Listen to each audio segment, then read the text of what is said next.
Donate blood, save lives. Mabuhay! I am your RC Health Keepers correspondent, Jessamine Arlene D. Pasalo. Today is Tuesday, July 23, 2024. We are live here at San Nicolas National High School, witnessing the blood donation activity initiated by the RC Health Keepers and the Black Nazarene Hospital Incorporated during the Brigada Escola 2024 Day 2. This activity boosted the bayanihan spirit of everyone as it brings together healthcare professionals as well as the volunteers whose dedication and commitment on improving the well-being of the school's community blooms even further.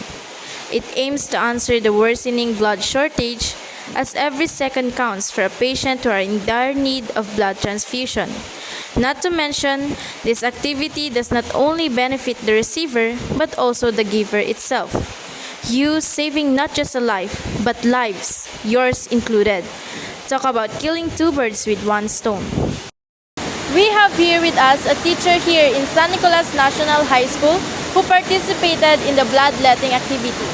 Good morning, sir. What is your name? Good morning, I'm Mr. Jonathan Batangan. Is this your first time donating blood po, sir? No, How does it feel, sir? great.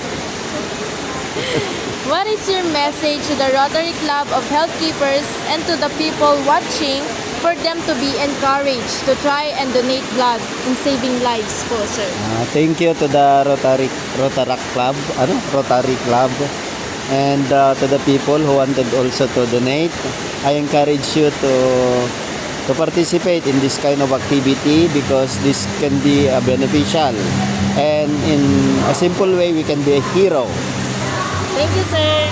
Now let us listen to Dr. Mary Jane B. Noble, COO of the Black Nazarene Hospital Incorporated and the Assistant Governor of Rotary District 3790, Cluster 1A.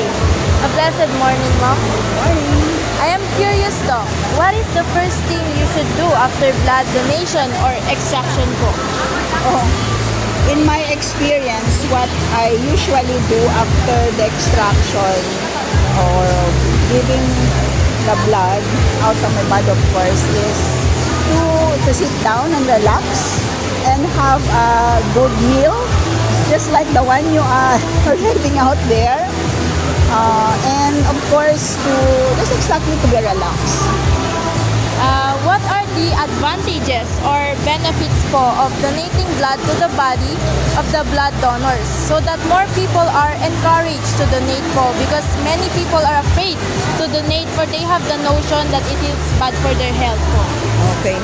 So, donation or bloodletting or bringing out or getting out bloods or then giving it to other people your blood is, there are several things that is beneficial, no? So, as a person, when I give it, I feel that I have something na nawala sa akin, but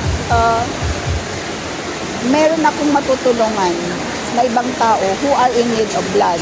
Okay?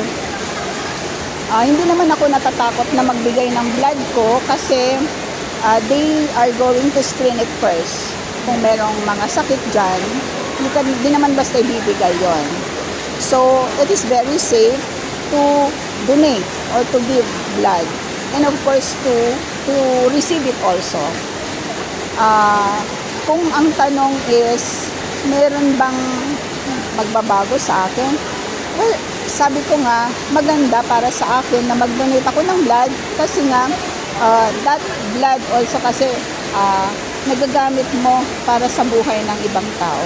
At mag-grow o kumbaga mag-generate naman din ulit ako ng blood cells. Hindi naman ibig sabihin na pag nawala yung blood ko ay hindi na ito marireplenish. Marireplenish pa rin siya. Thank you, Doc. Okay. Agreeing with the saying, donating blood is the most valuable gift we give, the gift of life. This collaboration between the Rotary Club of Health Keepers and the school exemplifies the organization's motto, service among self. Furthermore, spotlighting the Brigada Escola 2024 initiative, Tara Night, with health and research. Schedule July 13 correspondent, Jessamine Arlene D. Pasalok. Donate blood